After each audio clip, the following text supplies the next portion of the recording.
지금 이스라엘 백성들은 가나안 행군을 위한 군대 평제가 이루어져 있는 상태입니다. 그리고 하나님의 군대로 택함을 받은 이스라엘 백성들이 구별된 삶, 정결한 삶, 성결된 삶을 살아가기 위한 그러한 필수적인 내용들이 5장, 6장에 걸쳐서 나옵니다. 그중 오늘 본문은 나실인에 대한 규정이 기록되어 있습니다. 나실인이라는 것은 그의 삶을 하나님 앞에 특정한 기한 동안 약정하여 그 삶을 헌신한 사람들을 말하는 것입니다.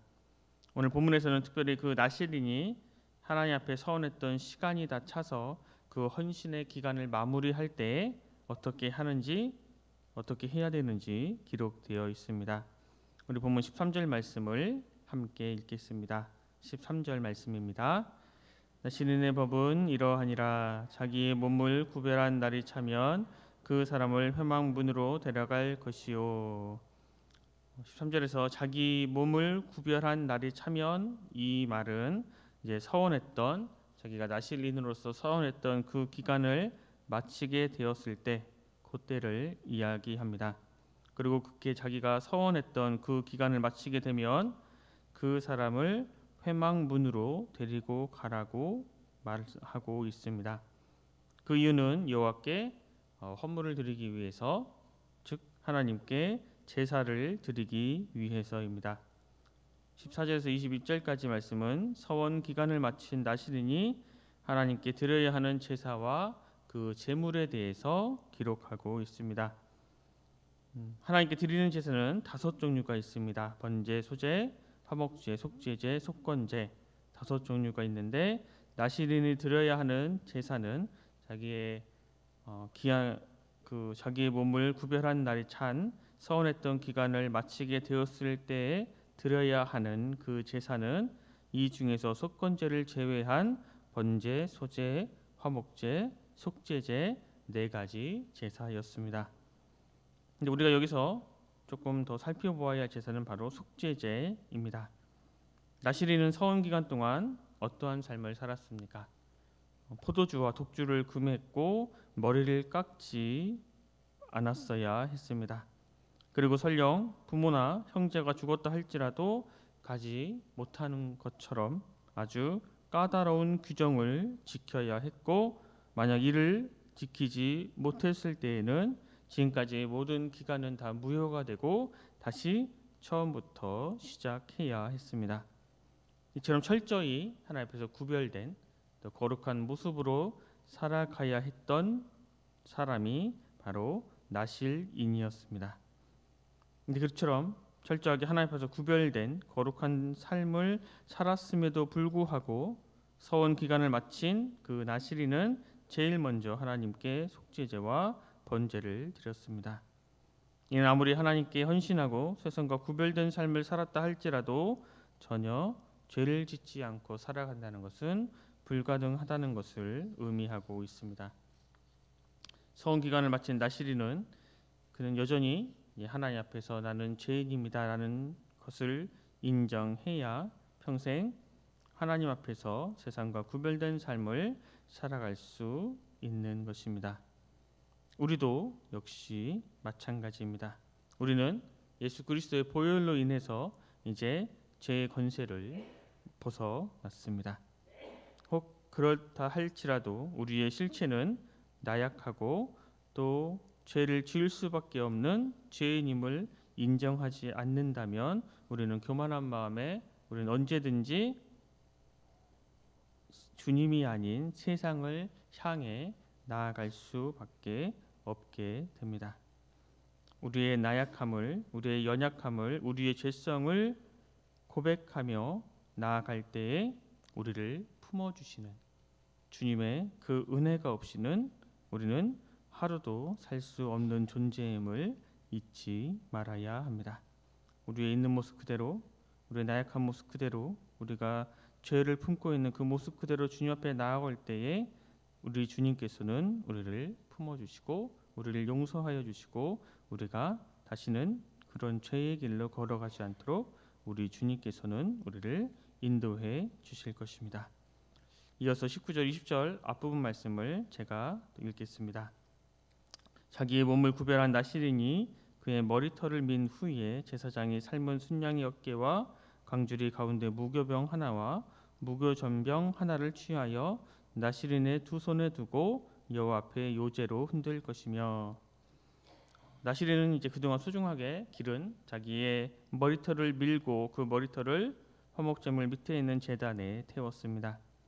이것은 구별된 기간 동안 나시린으로 내가 살 수 있었던 것은 나의 의지나 나의 노력이 아니라 모두 하나님의 도우심과 하나님의 은혜였음을 표현하는 상징적인 행위였습니다. 그래서 자신의 영광을 상징하는 그 머리털을 잘라 화목 제물과 함께 태움으로 하나님께 감사를 표현했습니다. 그리고 제사 의식에서 그 화목 제물의 어깨 그리고 무교 전병을 함께 두고 나시린 서원 기간을 마친 그 사람은 하나님 앞에서 요제를 드렸습니다. 보면 제사장이 그 제물과 무교병을 나시린의 두 손에 두고 여호와 앞에 요제로 흔들 것이다. 흔들며라는 이 말은 제사장이 드리는 그 요제에 나시린이 함께 참여했음을 의미합니다. 제사장이 아닌 나시린이 제사장과 함께 그 제물을 들고 요제를 드린다는 것은 하나님께서 나시린이 구별한 삶 그 자체를 인정하고 그 자체를 치하하는 의미와 함께 그의 거룩함을 백성들 앞에서 선포했음을 의미하고 있습니다. 또 나시린이 마지막에 드린 그 제사의 종류와 제물의 분량을 보면 모세의 형 아론과 그의 아들들이 제사장 위임식 때 드렸던 그 제사를 연상할 정도로 아주 큰 제사를 드립니다. 따라서 비록 레위 지파로 나시린이 태어나지 않아서 제사장이 될 수 없어도 자기를 거룩하게 지키는 그러한 훈련을 마친 사람은 하나님과 백성들 앞에서 그 거룩함을 인정받았고 이는 주변 사람들에게 선한 영향력을 미쳤음을 우리는 알 수 있습니다.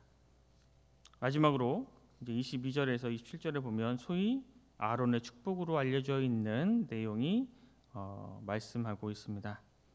하나님께서는 모세를 통해 아론과 그의 아들들에게 이스라엘 백성들을 이렇게 축복하라 알려주셨습니다.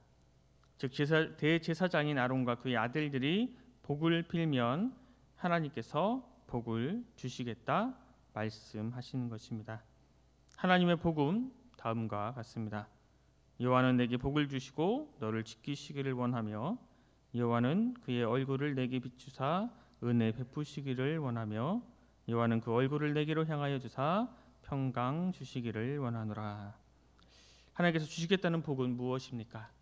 이것은 하나님께서 우리들에게 인간들에게 주시는 일반적인 사랑입니다.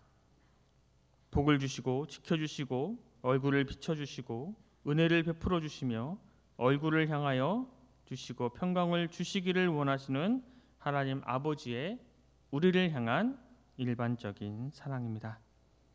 자녀를 향한 부모의 일반적인 사랑이 바로 대제사장인 아론과 그의 아들들이 이스라엘 백성들에게 줄 축복의 기도였습니다.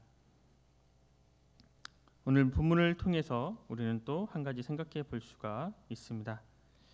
나시린은 서원한 기간 동안 하나님만 바라봐야 하는 구별된 사람들이었습니다. 부와 안정을 상징하는 포도를 멀리하고 자신을 살피고 단정하는 것을 상징하는 머리를 다듬지 않고 기르고 피치 못할 사정들과 가정사까지도 뒤로 하는 것을 상징하는 죽음을 멀리하는 기간을 통해 나시린은 오직 하나님께만 집중했습니다. 그리고 바로 이어 하나님께서는 모세를 통해 아론과 그의 아들들에게 축복 기도를 하라 명하셨습니다. 그들이 해야 할 축복은 하나님의 일반적인 사랑을 받는 하나님의 자녀들로 살아가라는 것입니다. 자녀들을 향한 아버지와 어머니의 일반적인 사랑을 빌어 드리는 것이었습니다. 우리의 일상을 한번 되돌아 보시기 바랍니다. 과연 우리는 얼마나 나시린처럼 구별된 시간 동안 하나님께만 집중하고 있습니까? 하루에 일정한 시간을 구별해서 하나님께만 집중하는 그 시간을 갖고 있는지, 아니면 분주하고 바쁜 일상 속에서 방향을 잃은 채 이리저리 왔다 갔다 하며 살아가고 있지는 않은지 우리의 삶을 되돌아볼 필요가 있습니다.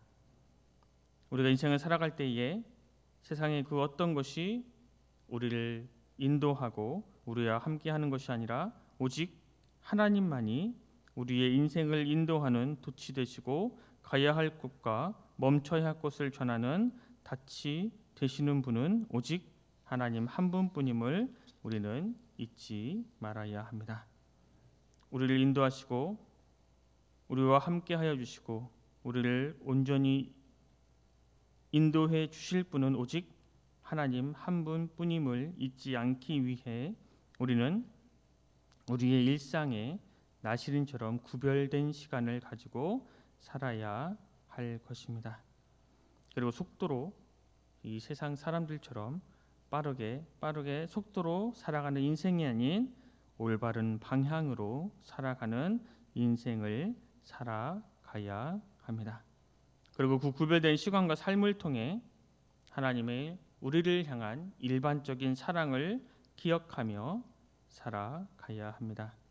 하나님 우리를 얼마나 사랑하시는지, 하나님 우리를 얼마나 기뻐하시는지 그 구별된 시간과 삶을 통해 그 사랑을 기억하며 살아가야 하는 것입니다. 그때 우리는 힘듦과 어려움과 절망의 그 자리에서 우리를 일으켜 세우신 하나님의 그 사랑의 손길, 그 은혜의 손길을 우리의 삶을 통해 경험하게 될 수 있습니다. 하나님의 일반적인 사랑, 하나님의 놀라운 사랑, 하나님의 우리를 향하신 그 크신 사랑으로 말미암아 우리의 삶도 절망이 아닌, 낙심이 아닌, 낭망이 아닌 새로운 현재 또 미래의 소망으로 인도될 수 있습니다. 우리가 인생을 살아갈 때에 세상의 그 어떤 것을 의지하며 나아가는 것이 아니라 오직 우리를 향한 하나님의 사랑과 하나님의 은혜, 하나님의 말씀 가운데 온전히 거함으로 하나님이 우리를 향하신 그 크신 사랑, 놀라우신 사랑, 그런 사랑들을 풍성히 누리며 살아가는 우리 순천 은성교회 모든 성도님들이 되시길 간절히 소망합니다. 기도하겠습니다. 주님, 오늘도 우리에게 새로운 한 날을 주셔서 주님의 말씀을 듣고 묵상하며 또 하루를 시작하게 하시니 감사합니다. 주님, 자신의 서원 기간을 마친 나시린은 제일 먼저 제사를 통해 자신의 죄인임을 고백했습니다. 주님의 은혜가 아니면 우리는 하루도 제대로 살아갈 수 없는 나약한 존재임을 잊지 않도록 주님 은혜를 베풀어 주시옵소서. 우리의 삶 속에 주님을 향한 감사와 찬양이 그치지 않게 하시고 이웃을 섬기는 삶을 온전히 살아갈 수 있도록 또 은혜를 베풀어 주시옵소서. 우리에게 허락해 주신 그 이웃을 향해서 주님의 이름으로 하나님의 보호와 은혜와 평강이 넘치기를 축복하는 복된 지체가 되게 하여 주시옵소서. 그래서 오히려 우리가 이웃들을 축복함으로 우리가 하나님의 사랑과 하나님의 은혜와 하나님의 풍성한 사랑을 우리도 풍성히 누리며 살아가는 하나님의 거룩한 백성이 되게 하여 주시옵소서. 모든 것 감사드리며 귀하신 예수 그리스도 이름으로 간절히 기도드립니다. 아멘.